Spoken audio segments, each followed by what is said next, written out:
My pajamas consist of my husband's pajama, like his I don't know, like gym pants or something, and a baggy shirt. And then recently I bought pajamas that are just like uh, matching, like adult, very conservative pajamas. And my husband was like, "Wow, that looks great." I was like, "That is so sad." I mean, to be honest, that's the sort of thing I expected out of a show like Real Housewives. That's what I thought. When I heard the word real, I was misled. Yeah, no, yeah. Reality bites. They're not what you want, but what you need. So Lisa, this is funny. So in the episode that you just watched, where Lisa is guiding her son's driving to the gas station, remember? Yes. The turn by turn navigation to the gas station. She was the same one, I think. Well, I don't know if I'm mixing them up. I think she's the same one who was just sort of like, okay, 10 commandments, we got to work on those. Yeah. So then in the second episode, she was sort of like, are you skipping seminary? And I just thought it was funny. She's always throwing in sort of like this, like, I'm going to police your churching bit in the episode. Curious to see how that's going to keep going. Yeah, I thought that's when. So I talked a lot last time about how I thought she comes off very aggressive. Yeah. And I felt like that more in the second than I think even the third episode, though. No, it's true, because the second one, which I really loved, she really had a chance to shine, was that confrontation at dinner. I liked Mary a lot more after watching the third episode compared to the second one. Well, I mean, just the first and second, but I really liked her.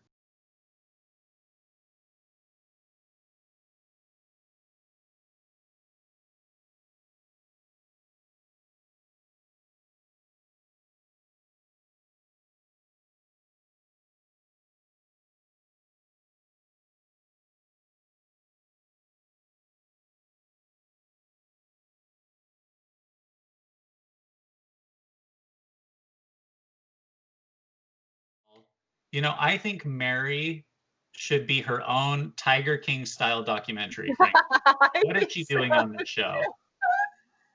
I feel like we're gonna get to it with Mary, like next episode maybe. But she's a minister at her church, right? It seems to me, a pastor or something. Yeah, and she is, married to her step grandfather. I just like that alone, like that is TLC level reality television material, at least. I mean, here's what I'm going to say. If you give me a person who 20 years ago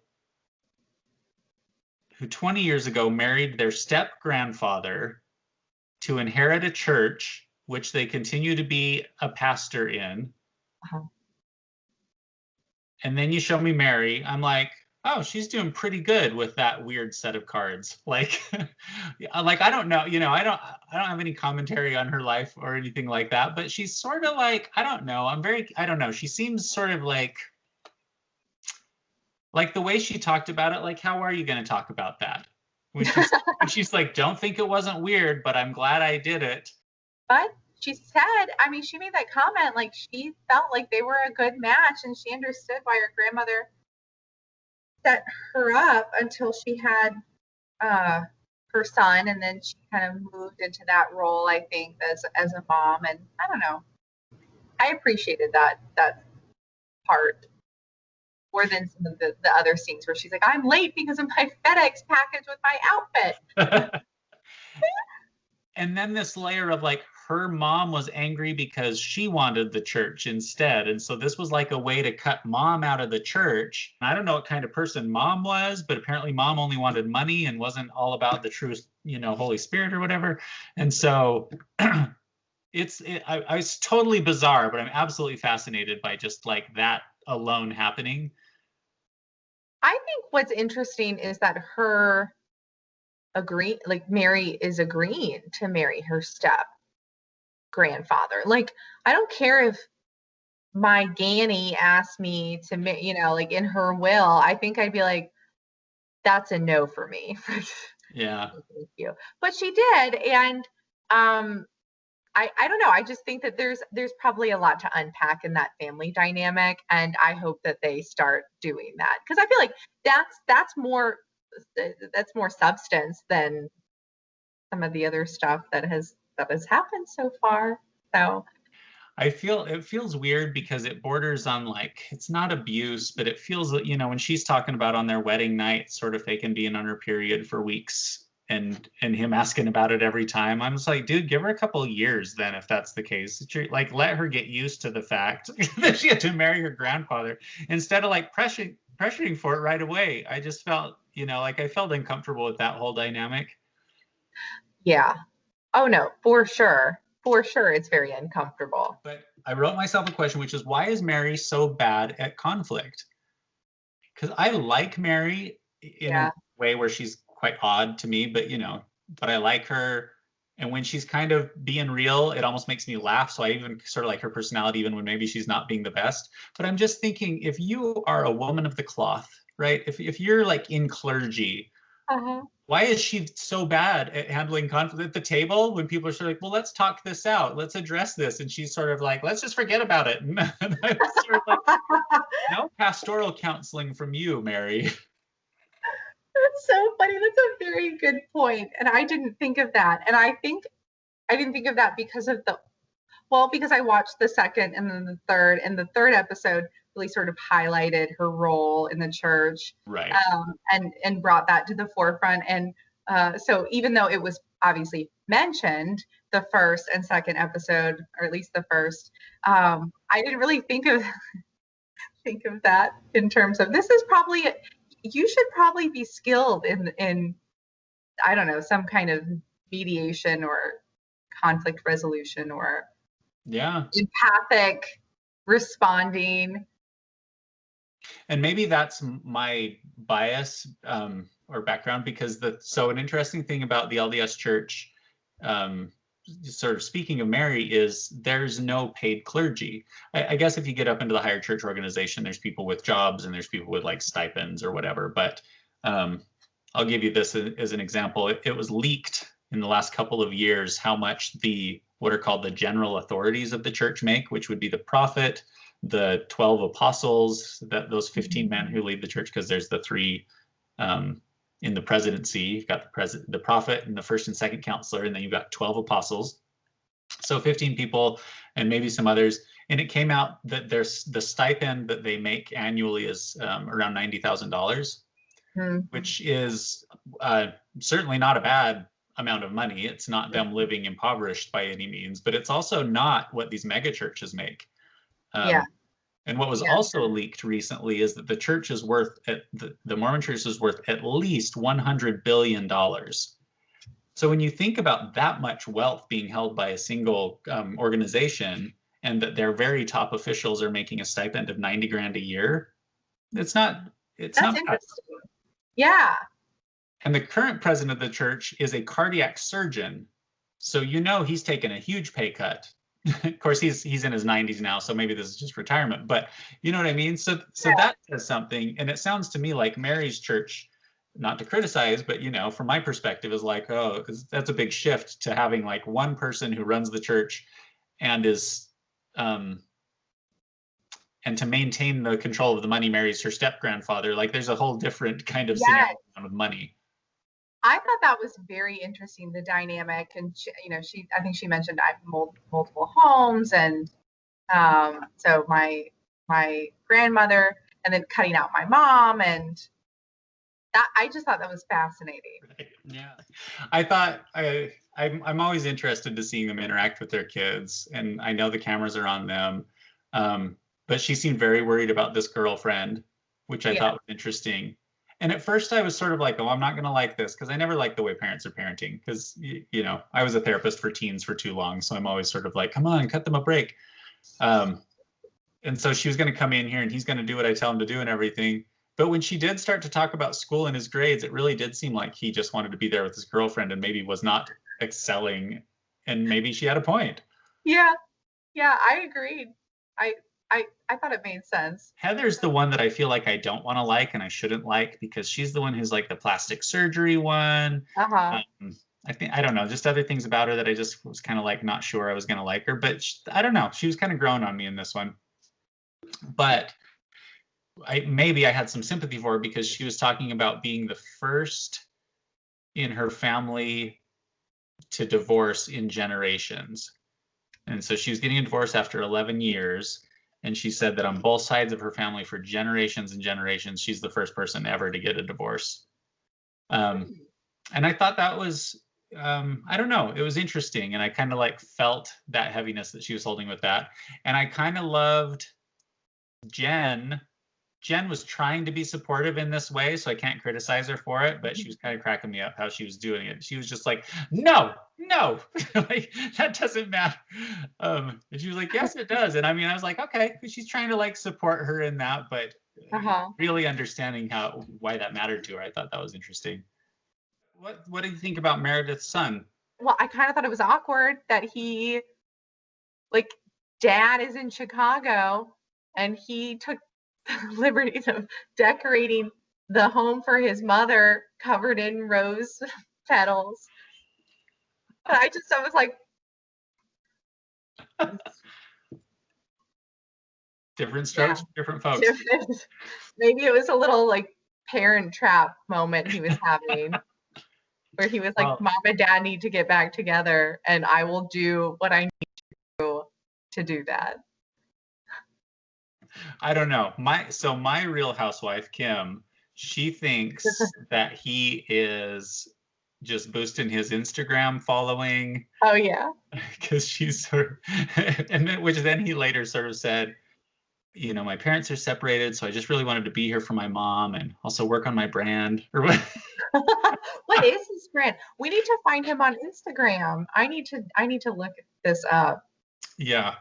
So, and after she said that, I was like, oh, yeah. Because at first I was just like, what? He's here. She's on the show. And she was like, he's here voluntarily to hang out with mom. Okay. Yeah, sure. But it seems like mom really wants him there too. So they have sort of a like David and Moira Rose thing going on. They do. I actually didn't, and I don't remember, I think it was one scene in this past episode that I did not recognize him at all. Like, I was like, who is that? And then I realized it was his, did not look the same to me from the previous episode, and then didn't look the same to me in other scenes that he was in the second episode. And so it's just, there was this one scene where I was like, I don't know who that is. And then he keeps reinventing himself. Yeah, that's so funny. I mean, I guess like if you have a brand and you are 20, we're assuming, is he like 20 something, like young 20s, I'm guessing. And then you're like, my mom's on Real Housewives. Hello. Swoop in and free publicity. Do it. Go for it. Yeah. Yeah. Entrepreneur. That's what he is. That's what, yeah. Yeah, but I did think like strange. Would I want to do that for one of my parents? Create this sort of sensual birthday environment? No, I'm not. And then also, what are you going to do with all of that? Especially when I think if, you know, my child who is 1, if she, let's say that my husband and I got separated or he was just away for my birthday, and then, you know, my baby comes, my grown child at that point, and decorates the house with all these rose petals on the floor everywhere. I don't know. I would just be like, what do you? Why are you doing this? What am I supposed to do with this? Right. It's not like it creates like, so, but if my husband created that environment and it was the two of us, I'd be like, I know what to do with this. Well, no, yeah, sure. Otherwise you're like, are you going to paint me? Like, what's the end game? He leaves you. I'll just leave you alone now. Okay. I'm alone. It's very strange. So that was really odd. And but also obviously I mean, I don't know. I assume that a lot of these people think about the TV moment. So there's one thing that I will give you a little backstory. Some of the other housewives, it and I will say other reality shows on Bravo.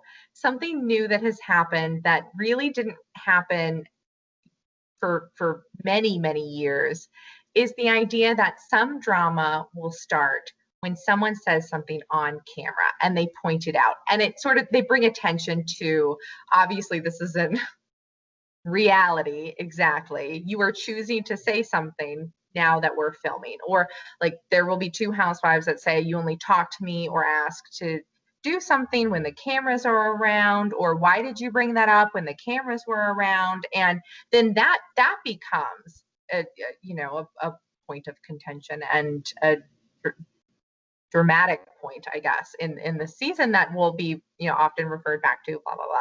But so the before, it was, I feel like they all just pretended like there were no cameras and no one brought up the fact that there were cameras.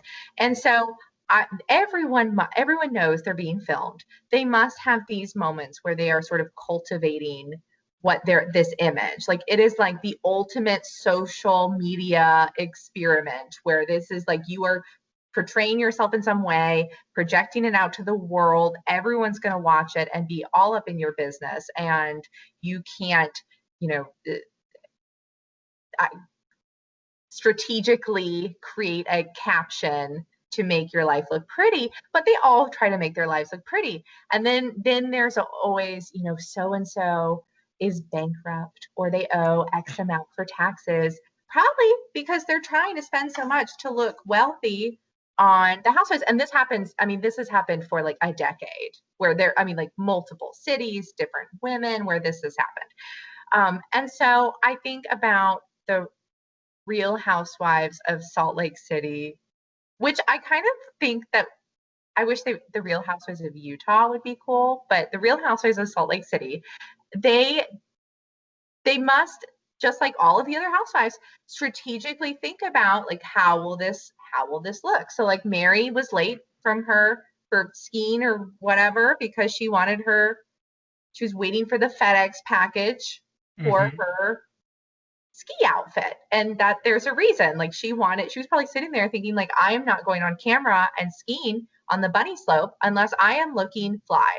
And right. But I think what I say, that was a very long-winded diatribe to basically comment on the idea that Meredith's husband, son, and probably Meredith actually try to cultivate that as a good TV moment. Yeah. Without thinking that there's no like implication for rose petals on the bed with your son. No. Did not occur to them immediately. But I like the David, Rose, and Moira. I think that comparison, I think it's a good comparison.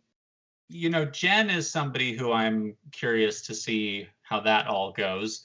But she was the one who was talking about doing like leg bends at a sleepover, and then Meredith's son was really upset because he felt like she was flashing her vulva at him.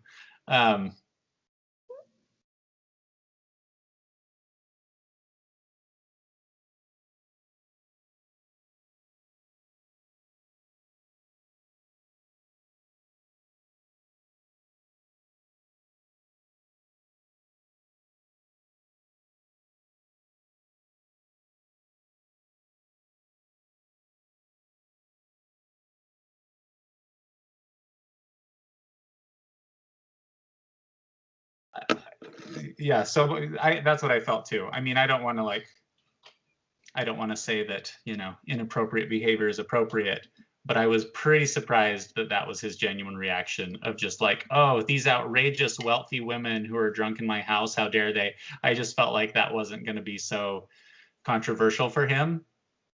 So I thought that was funny. I also thought it was funny that he's going to be there like all summer and doesn't want mom to have a sleepover one night because he doesn't like her friends. Yeah.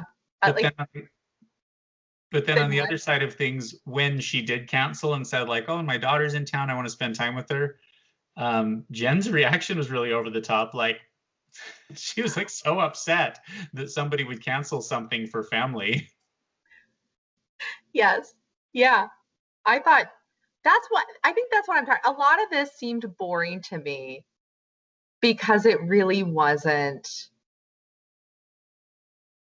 There wasn't a lot of substance to the arguments. It really wasn't. It felt like they're all trying so hard. They really are. And I feel like you don't have a lot of, or really any other housewife experience or exposure. But there's some of that. And then there are other issues that come out that aren't funny or kind of serious that like but take center stage and rightfully so. But this is the fluff, and maybe you got to just do the fluff before you get into the deeper stuff or the but I feel like after Meredith's son called out Jen for exposing herself, like I feel like an appropriate response is go draw your mom another bath with rose petals. Get out. Seriously. But thank you. It feels like group. It feels like group therapy where we're just warming up. We're just, everybody's kind of getting their feel for it. We're getting to know the group members, and then pretty soon we're going to get into the storming phase where there's conflict. Maybe not, they're already storming, but maybe we're going to storm. We're going to storm. Because people often think the first sessions of group are quite boring because they don't know the characters. They don't know who's in the room. They don't care about them. That's true. That is true. It could pick back up, or start to pick up. Not pick back. Start to pick up. It could pick up in the first place. Well, I'm entertained. There's enough Salt Lake references. There's a small Mormon influencer population that's kind of these perfect mommy type of, I've heard, I don't know, but just kind of like that idea of just this perfect parent sort of thing. And I think I heard really they don't care for the Real Housewives of Salt Lake City because it just taints that whole image that they're kind of trying to portray for Salt Lake. So Interesting. Yeah. Huh. I'd want to learn more about that. What I did read was there was like fact checking. We're going to fact check because what I agree with is the people on that show don't, in my opinion, don't seem to know their religion very well, or at least aren't sort of like representing it, which I find so funny. Yeah. So wait, that's something that you've read online that people are fact checking? Well, I read one article that was the Deseret News, which is a Salt Lake City more conservative newspaper that sort of like fact checks for whatever this show is. It kind of went through some of the points that we talked about, which was, she said that blacks weren't allowed in the church until whatever, but that's not what, so just kind of like clarifying some of the things that they seemed to misrepresent. Interesting. Yeah, which is funny because I don't know that the show, the women or the producers are intentionally trying to misrepresent. I think it's just all, they're not sitting down to have a missionary lesson. And so it's kind of just facts are flying loosely. That's very interesting. And I'm sure like the cast members that are maybe misrepresenting some things probably don't know that they are. Like, do you think they're just I think there are plenty of people who are lifelong members of the church, but they really don't like read the Bible or the Book of Mormon. Like they don't read it. They go, maybe they go to church, and so they're hearing over and over Daniel in the lion's den, and they're like, Daniel in the lion's den. But I don't know that they're like studying themselves. Yeah. And then there's something kind of unique about the Mormon church, maybe similar to like Catholicism, is there is centralized power. And so there are messages that come from what would be the Pope, right, which is the prophet. And they're kind of handed down and everybody gets them. And there's a general conference twice a year. And it to me, it strikes me as the type of people who like probably don't watch that, probably don't, they're just like culturally participating, I think, which I think is fine. I think it's fine with them, right? I think that's why they're not getting into it, because they're like, who cares about the details? Right. But I also think there's a pretty big thing in the Mormon culture to like, you got to know the details. And so I think there's that feeling of just like how far off they feel from kind of the agreed upon points. So it's not, so it's a possibility that Mormons in Salt Lake City aren't maybe super happy with the content of the show. They probably are not, to be honest. Yeah. But yeah. I think Mormons are also pretty resilient to that kind of thing, because like the Book of Mormon musical is also not necessarily flattering portrayal of Mormons. But the church took out an ad and put it in the playbill that said, "You've seen the play, now read the book." They're just sort of like, if you can't beat them, join them. Yeah. So I think there's some of that in the culture. So I'm not sure. I haven't talked to anybody. I should talk to some people who maybe see what they've thought of it. Yeah. Interesting. Yeah. Wow. I think you're right though. I mean, I think it'll get, for me, more interesting as it. I mean, there have been other seasons of Real Housewives from various cities that I have not been super into, and then I have completely flipped, and now I'm very much interested. So you never know. Interesting. Well, we will see. I read that it had high ratings, but might not get a season 2, so I'm not sure why. Oh, that's interesting. Yeah, I'm curious how what the ratings are about. All right. Well, I will look forward to talking to you next week. It's going to change everything. It's going to be great. It's going to be amazing. All right. Good to see you, Dr. Jones. Good to see you, Dr. Brimhall. Bye. Reality bites. They're not what you want, but what you need.